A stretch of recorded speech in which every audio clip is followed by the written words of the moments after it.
ఓయిలో కొత్త హాస్టల్ భవనాలని సీఎం రేవంత్ రెడ్డి ప్రారంభించారు. Girls hostel, boys hostel, library, reading room నిర్మాణాలకి శంకుస్థాపన చేశారు సీఎం.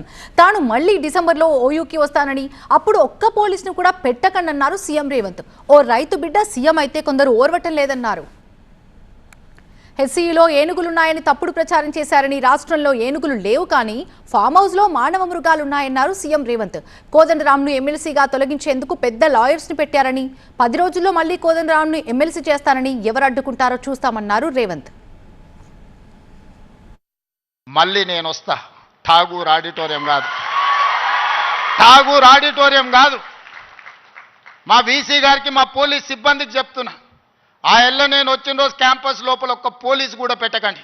ఏ విద్యార్థులు ఏ నిరసన అయినా తెలపనియండి, నిరసన తెలిపే స్వేచ్ఛ కూడా వాళ్ళకి ఇద్దాం.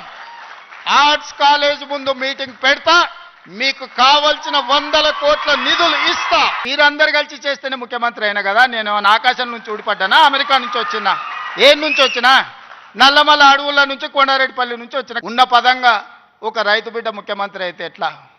దొరల చేతులు ఉండాల్సిన పెత్తనం పేదోళ్ళ చేతులకు పోతే ఎట్లా అని వాళ్ళకి ఆవేదన ఉంటుంది. అర్థం చేసుకోవచ్చు వాళ్ళ ఆవేదన ఏందో. అట్లాంటి వాళ్ళ ఉచ్చుల పడకండి. పిల్లలందరూ కష్టపడి సాంకేతిక నైపుణ్యంతో ఏఐ తెస్తే ఏఐ పెట్టి సెంట్రల్ యూనివర్సిటీ దగ్గర ఏనుగులు సింహాలు ఉన్నాయి, వాటిని మేము చంపుతున్నామని పెట్టారు. తెలంగాణలో ఏనుగులు అనేటివే లేవయా, సింహాలు అనేటివే లేవు.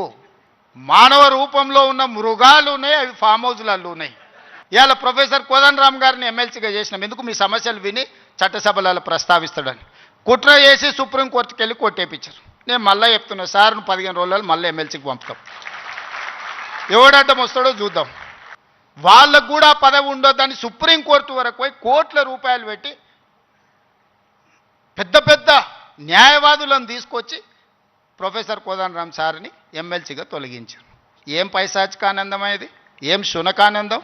సార్ ఒక్కడు ప్రొఫెసర్గా ఉంటే తప్ప, ప్రొఫెసర్ గారు ఎమ్మెల్సీగా ఉంటే తప్ప? మీ ఇంటిల్లి పాది మంత్రులు ఉండొచ్చు, ముఖ్యమంత్రి ఉండొచ్చు, ఎమ్మెల్సీలు ఉండొచ్చు, ఎంపీలు ఉండొచ్చు, అన్నీ మీ కుటుంబం ఉండొచ్చు. కానీ పొలిటికల్ చేసి చైర్పర్సన్గా పనిచేసిన కోదండరాం గారు ఒక ఎమ్మెల్సీ ఉంటే మీ దుఃఖమేందని అడుగుతున్నా. నా మీద తీటు ఉందంటే నేను అర్థం చేసుకుంటా. ఆ సార్ ఏందే పాపం, ఇంటి తలుపులు వలగొట్టినా ఏమనలే సారు. నేనైతే చెంపలు వలగొడుతుంటే.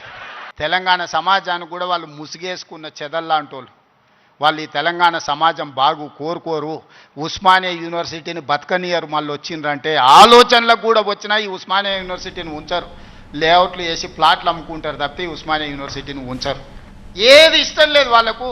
ఏదన్నా మనం వచ్చినాక చేస్తా అన్నది ఏదన్నా ఇది మంచిగా ఉంది, ఇది బాగుంది అన్నారా?